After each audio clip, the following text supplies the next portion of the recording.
One of the things that the Stripology XL Ruler really helps with is subcutting strip sets.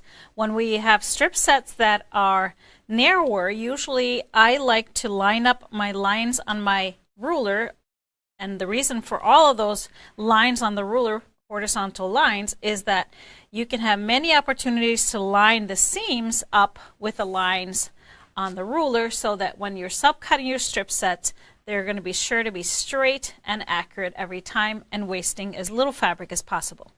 Now, what happens when you need to subcut really extra wide strip sets?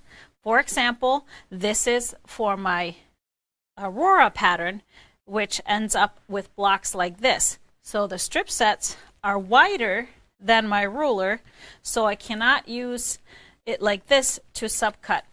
So what do? Simple. You just fold your piece along one of the center seams like this, and since we always wanted to use the lines, the actual seam lines to line up with, we're going to keep doing that same thing, but using that stitch line that you just folded your piece on. Use any horizontal line on your ruler, line that up with that stitch line here, and then you know you have a perfectly straight line to line up with. You can even check your other seam lines and make sure that they are straight as well before you start subcutting. And now I'm ready to do all my subcuts. I'm going to move this up so you can see it better. Making always sure that all of your fabrics are to the left of the zero. That's where we're going to start cutting and make our cuts according to the pattern.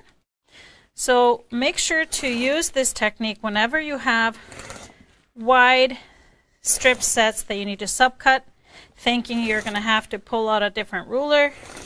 Leave that alone and just fold your unit in half and do that technique here. Once you have them cut out, you're going to end up with perfectly subcut pieces, and they're not going to have an elbow in it because you lined that up with that stitch line.